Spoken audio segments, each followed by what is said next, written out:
আসসালামু আলাইকুম। Hello viewers, কেমন আছো তোমরা? তোমরা তো সবাই জানো আমাদের দ্য গেম গল্পটা এখন শেষ। কিন্তু গল্প শেষ হলেও এর প্রশ্নগুলো এখনও শেষ হয়নি। আজকের ভিডিওতে আমি তোমাদের সামনে দ্য গেম গল্পের ভিতরে লুকিয়ে থাকা কিছু গুরুত্বপূর্ণ প্রশ্ন রাখব। এই প্রশ্নগুলোর কোনো সঠিক বা ভুল উত্তর নেই।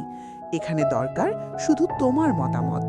তাহলে দেরি না করে চলো প্রশ্নগুলো দেখে নিই আর কমেন্টে তোমাদের উত্তরগুলো জানাও। প্রশ্ন নং ১, সারা কি সত্যিই মারা গেছে নাকি সে এখনো কোথাও বেঁচে আছে? প্রশ্ন নং ২, যদি তুমি সারার জায়গায় থাকতে তুমি কি সেই বোতাম চাপতে নাকি থেমে যেতে? প্রশ্ন নং ৩, দ্য গেম কি আসলে খারাপ ছিল নাকি মানুষের জন্য দরকারি ছিল? প্রশ্ন নং ৪, ডিলার কি একজন ভিলেন নাকি দ্য গেমের সবচেয়ে ট্র্যাজিক চরিত্র?